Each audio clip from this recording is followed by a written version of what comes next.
నమస్తే, కూర్చోండి.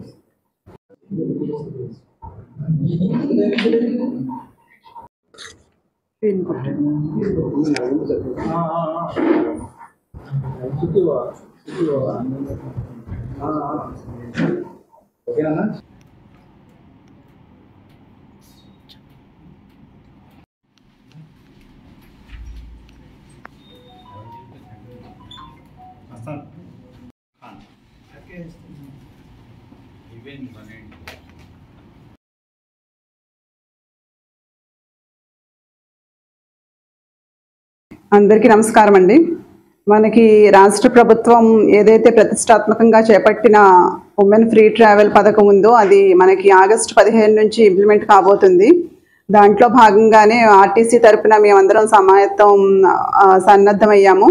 ఏలూరు జిల్లా పరిధిలో మనకి ఏదైతే 3 డిపోలు ఉన్నాయో, ఏలూరు, జంగారెడ్డిగూడెం, నూజివీడు, ఈ 3 డిపోల నుంచి కూడా బస్సులు అలాగే సిబ్బంది కూడా సంసిద్ధంగా ఉన్నాము. మనకి రాష్ట్ర ప్రభుత్వం నుంచి నిన్న జీవో విడుదల అయ్యిందండి. దాంట్లో భాగంగా జీవోలో మనకి గవర్నమెంట్ వారి తరపు నుంచి వచ్చిన ఇన్స్ట్రక్షన్స్ మేరకు మనకి 5 ప్రొడక్ట్స్కి మహిళలకి ఉచితం వర్తిస్తుంది. అవి Palle Velugu, ultra Palle Velugu, express, city ordinary అలాగే మెట్రో ఎక్స్ప్రెస్ బస్సులు. City ordinary, metro express Vijayawada, Visakha ప్రాంతాల్లో ఉంటాయి. మన జిల్లాకు సంబంధించి పల్లె వెలుగు, అల్ట్రా పల్లె వెలుగు మరియు ఎక్స్ప్రెస్ బస్సులకి మహిళలకి మనం ఉచితంగా ఇస్తున్నామండి. దీంట్లో ఏంటంటే ఆంధ్రప్రదేశ్ మహిళ అయి ఉండాలి, అలాగే ప్రభుత్వం వారు జారీ చేసిన గుర్తింపు కార్డు తీసుకుని ప్రయాణిస్తే వారికి ఉచితంగా ఇవ్వబడుతుంది.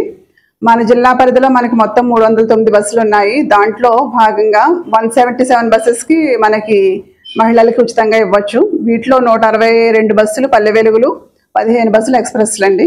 ఈ 177 బస్సులకి మనకు ఇంచుమించు మనకి 57% మహిళలకి ఉచితంగా ప్రయాణం కల్పిస్తున్నాం మనం. సో దీంట్లో మనకి 3 డిపోల పరిధిలో కూడా 68 రూట్లు ఉచిత ప్రయాణానికి కవర్ అవుతున్నాయి. 3 డిపోల పరిధిలో విడివిడిగా ఉన్నాయి. టోటల్గా కలుపుకుంటే కనుక 63 రూట్లు మహిళలకి మనం ఇస్తున్నామండి. దీంట్లో భాగంగా మనం ఏదైతే టిమ్స్లో టికెట్స్ ఇస్తామో వారికి 0 టికెట్ ఇవ్వబడుతుంది. ఆ 0 టికెట్ ఇవ్వడానికి మా దగ్గర ఉన్న అన్ని టిమ్స్లో కూడా సాఫ్ట్వేర్ అప్డేట్ చేయబడింది. అలాగే డ్రైవర్లకి, కండక్టర్లకి కూడా ఎలా ఇవ్వాలి అనే విధానాన్ని కూడా మేము అందరికీ చెప్పడం జరిగింది. మరియు మా బస్ స్టేషన్కి వచ్చే ప్రయాణికులందరికీ కూడా మర్యాదపూర్వకంగా నడుచుకునే విధంగా మా సిబ్బందికి ఎప్పటికప్పుడు మీటింగ్స్ పెట్టి చెప్పడం జరుగుతుంది. మా డిఎంస్, సూపర్వైజర్స్ అందరూ కూడా మెకానికల్ సిబ్బందికి, కండక్టర్లకి, డ్రైవర్లకి మీటింగుల ద్వారా మర్యాదపూర్వకంగా నడుచుకునే విధంగా వారికి చెప్పడం జరుగుతుందండి. అలాగే మనకి 15 నుంచి కూడా విపరీతమైన రద్దీ పెరుగుతున్న దృష్ట్యా బస్సులన్నీ కూడా సమయానికి బయలుదేరే విధంగా, అలాగే దారిలో ఎటువంటి ఇబ్బందులు రాకుండా ఉండడం కోసం స్పెషల్ మెయింటెనెన్స్లు చేసి అన్నిటినీ సిద్ధంగా ఉంచాము. హైర్ బస్సులను కూడా స్పెషల్ మెయింటెనెన్స్ చేసి సిద్ధంగా ఉంచడం జరిగిందండి. ప్రత్యేక బస్సులు ఇప్పుడున్న బస్సుల్ని తిప్పుతున్నాము. ఎవరైనా ఎక్కొచ్చు. మహిళలకు ఉచిత ప్రయాణం ఉంటుంది. అలాగే మనకి ఎలిజిబిలిటీ కాని వచ్చి ఎక్స్ప్రెస్ నాన్ స్టాప్ సర్వీసులు, ultra deluxe, super luxury AC బస్సులకి ఎలిజిబిలిటీ ఉండదండి. ఇంటర్ స్టేట్ సర్వీసులకు కూడా ఎలిజిబిలిటీ ఉండదు. బస్ స్టేషన్స్లో ఫ్లెక్సీలు కట్టడం జరుగుతుందండి. వాటి మీద ఇన్స్ట్రక్షన్స్ పెడతాము. అలాగే మనకి మంచి ముఖ్యమైన ప్లేసెస్లో ఇలాంటి పోస్టర్స్ పెట్టడం జరుగుతుందండి. ఇప్పుడు ఇంటర్స్టేట్ అన్నారు మేడం. ఇప్పుడు ఇంటర్స్టేట్ అంటే మనకి ఏలూరు నుంచి సత్తుపల్లికి పల్లె వెలుగు బస్సులు వెళ్తుంటాయి. మన మేడ్చిట్టివారిపాలెం వరకు ఇటు అటు గంగా పాకలగూడెం వరకు మన బోర్డర్లో ఉంది. ఆ బస్సులు మనం ఎక్కచ్చా, ఎక్కకూడదు?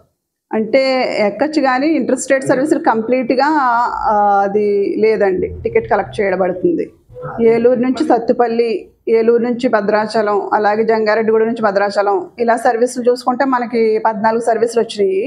ఈ 14 పల్లె వెలుగు సర్వీసులు ఇంటర్స్టేట్ సర్వీసులకి వర్తించదు ఈ పథకం. ఇప్పుడు మనకి ఇప్పుడు చింతలపూడి సత్తపల్లి రూట్లో రోజుకి 20 బస్సులు తిరిగితే చింతలపూడిలో ఏలూరు 4-5 సర్వీసులే ఉంటాయి మేడం. అట్లాంటప్పుడు మరి ఇంటర్స్టేట్ బస్సులే ఎక్కువ ఎక్కుతారు కదా, దానికి ఎందుకని ఎవరు? దానికి మనకి ఏదైతే జియో మనకి వచ్చిందో గవర్నమెంట్ నుంచి, దానిలో మనకి ఇంటర్స్టేట్ సర్వీసులకు ఒకటి ఇవ్వలేదు. మ్యాక్సిమం మనకు చాలా సర్వీసులు కవర్ అయినాయి అండి. 177 సర్వీసులు అంటే మోర్ దాన్ 50% సర్వీసులు కవర్ అయినాయి. సో ఈ ఏలూరు డిపో నుంచి ఒక 10 బస్సులు, జంగారెడ్డిగూడ నుంచి ఒక 4 బస్సులు, 14 బస్సులకి అది వర్తించదండి.